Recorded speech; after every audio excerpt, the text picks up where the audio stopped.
दुनिया में हर आदमी चाहता है कि हम बड़ा बने, मगर याद रखो दोस्तों, बड़ा बनने के लिए बड़ी कुर्बानी देनी पड़ती है। आपको जितने बड़े नज़र आते हैं उनकी अगर पिछली ज़िंदगी को जाकर देख लें तो उन्होंने बड़ी कुर्बानियाँ दी है, बड़े मुजाहिदे किए हैं, तब जाकर कहीं वो बड़े बने। पहले मुजाहिदा होता है, फिर मुशाहिदा होता है, पहले मेहनत होती है, फिर आराम होता है। ऐसा नहीं कि आप मेहनत ना करें और आराम करना शुरू कर दें। ये किसी किसी के साथ कभी कभी अल्लाह मामला करता है। आज मैं आप लोगों को बाज़ के बारे में बताने वाला हूँ। बाज़ एक चिड़िया का नाम है जो तमाम चिड़ियों का राजा कहलाता है। बाज़ का बच्चा दुनिया में आता है तो उसकी माँ उसको लाडो प्यार नहीं करती। जानते हैं क्या करती है? उसको अपनी चोंच में पकड़ती है और आसमान की तरफ लेकर जाती है। ज़मीन से इतनी ऊपर लेकर जाती कि आप अंदाज़ा नहीं लगा सकते।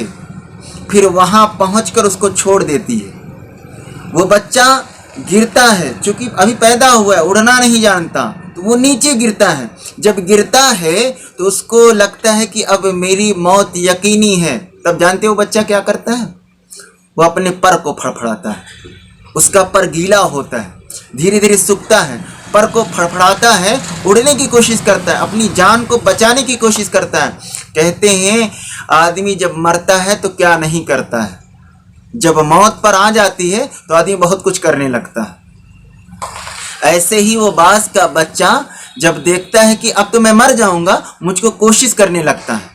और कोशिश करता है तब तक पता ये चलता है कि ज़मीन के करीब आ जाता है और वो अपनी आंखें बंद कर लेता है कि अब तो मैं मर जाऊंगा। मगर फ़ौरन उसकी माँ पीछे से आती है, फिर उसको पकड़ लेती है जो अपने चोंच में, और फिर लेकर बादलों से ऊपर उड़ जाती है, फिर वहाँ से छोड़ती है। फिर वो बच्चा ये देखता है कि अब एक बार तो बच गया, मगर अब की 100% मर जाऊंगा। फिर वो करीब ज़मीन के आता है, फिर वो जानता है कि अब मैं फिर मरा, और फिर उसकी माँ पकड़ लेती है। ये सिलसिला तब तक चलता है जब तक वो बाज़ का बच्चा उड़ना नहीं सीख लेता।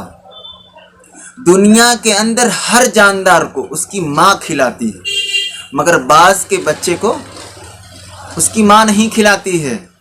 उसको खुद अपनी रोज़ी को तलाश करना पड़ता है। उसकी माँ उसके चोंच में नहीं डालती है दाना, बल्कि बाज़ को पहले दिन से उसको अपने खाने के लिए तलाशना पड़ता है। और आगे बात सुनो, जब बाज़ बन जाता है तो अपने से वज़न चीज़ों को उठाकर लेकर उड़ जाता है और इतने ऊपर चला जाता है कि हम आपको बता नहीं सकते। यही बाज़ जब 40 साल का हो जाता है, जब अधेड़ हो जाता है, तब जानते हैं क्या होता है? फिर वो मुजाहिदा करना शुरू करता है। एक बार मुजाहिदा किया तो 40 साल तक चला, मगर जब 40 साल का हो जाता है उसको उड़ने में दिक्कत होने लगती है। उसके पंख बड़े बड़े हो जाते हैं, उसके नाखून बड़े बड़े हो जाते हैं, उसके चोंच बड़े बड़े हो जाते हैं। तो जानते फिर क्या करता है वो अपने आप को जिंदा रखने के लिए फिर उड़ता है और पहाड़ों पर चला जाता है, जहां उसको लगता है सबसे सुकून की जगह होती, जहां उसको लगता है कि मेरी यहाँ जान को खतरा नहीं, वहां जाता है, वहां वो अपने घोंसले को बनाता है। फिर जानते हैं क्या करता है? सबसे पहला वो काम करता है, अपनी ही चोंच को पत्थरों पे मारता है और इतना ठोकर मारता है कि जब तक उसकी चोंच टूट ना जाए। बाज़ को इतना दर्द होता है, मगर जानता है वो बाज़, अगर मैं ये दर्द नहीं सहा तो मैं मर जाऊंगा। तब जानते हैं वो अपनी चोंच को तोड़ देता है। फिर उस चोंच को निकलने में गालिबन 40 दिन लगते हैं। जब ये 40 दिन में इसके नए चोंच निकल जाते हैं, फिर जानते क्या करते हैं? वो अपने नाखूनों को अपनी चोंच के जरिए से तोड़ता है। जो नाखून बड़े बड़े हो गए थे उसको तोड़ता है, अपने पंजे को लहूलुहान कर देता है। फिर वो इंतजार करता है नया नाखून निकलने का। जब नया नाखून निकल जाता है, फिर जानते हैं क्या करता है? फिर वो अपने चोंच से अपने पर को नोचता है।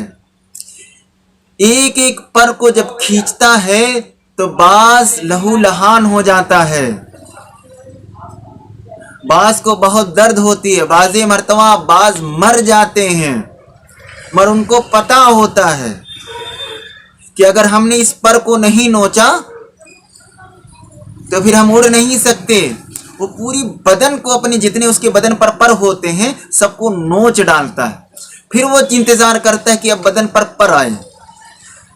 कहते हैं 40 दिन पर के निकलने में भी लगता है, 120 दिन तक वो उसकी जिंदगी चैलेंज भरी होती है। जब ये तमाम प्रोसेस वो पूरा कर लेता है तो फिर जानते क्या होता है, फिर वही उमंग, वही जोश, वही उड़ान जो जिस दिन वो पैदा होता है उसी तरह फिर हो जाता है। फिर वो 30 साल तक जीता है, मगर ऐसे नहीं जीता, पहले कुर्बानी देता है तब जीता है। याद रखो, बड़ा बनने के लिए पहले कुर्बानी देनी पड़ती है। दुनिया, मैं ये नहीं कहता हूँ दुनिया के आप बड़ा बनना चाहें या दीन के बड़ा बनना, उसके लिए शर्त है आपको कुर्बानी देनी पड़ेगी। बगैर कुर्बानी दिए आप बड़े नहीं बन सकते। और ये कहिए कि अब बिना मकसद के ज़िंदगी गुजारना, अरे कोई जीना होता है। अपनी ज़िंदगी का कोई गोल बनाओ, अपनी ज़िंदगी के जीने का कोई मकसद बनाओ और उस मकसद को पाने के लिए बाज जैसी ज़िंदगी जियो। पहले कुर्बानी दो, उस मकसद को हासिल करने के लिए जितनी कुर्बानी की ज़रूरत हो उतनी कुर्बानी दे, फिर वो मकसद तक आप पहुंच जाएंगे।